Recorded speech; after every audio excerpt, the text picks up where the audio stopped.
Үшті графикамен жұмыс істеу үшін қандай компьютер болуы қажет?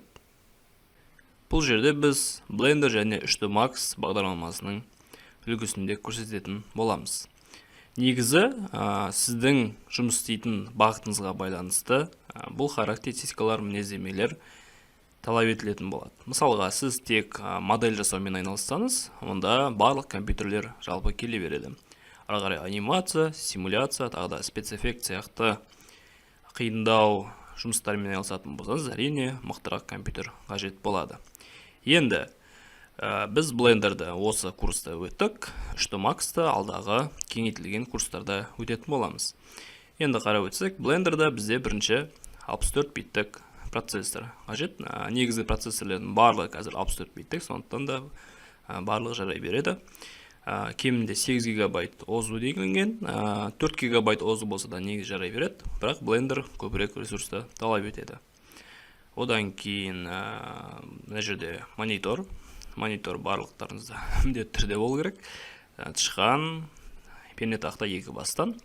Одан кейін видеокарта, кем дегенде бір қарапайым видеокарта болғаны дұрыс. Енді 3D Max'ты қарап өтейік. 3D Max'та дәл сондай процессор 64 биттік. Одан кейін видеокарта керек. Озу қарап отырсаңыздар, 3D Max 4 гигабайт озуда талап етеді. Кемінде 8 гигабайт болса, нұр үстіне нұр болады. Одан кейін жады, бұл жерде 9 гигабайт сізде бос орын болу керек компьютеріңізде, 3D Max'ке арналған.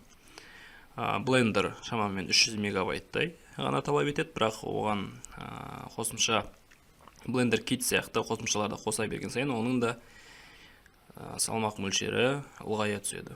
Сондықтан да шамамен компьютеріңізде кемінде жесткий дискіңіз, яғни қатқыл дискіңіз 200 гигабайттай болғаны дұрыс. Одан кейінгі тышқан болуы қажет. Жалпы бастапқыда кез-келген компьютер жарай береді, ол жағын уайымдамаңыздар. Егер сіз 3D Max'пен жұмыс істейтін болсаңыз, 3D Max'пен ол кезде міндетті түрде Windows платформасы қажет болады. Алдағы уақытта бұл характеристикалардың, мінездемелердің не үшін қажет болатын жұмыс барысында кеңейтілген курстарда біз талқылап өтетін боламыз.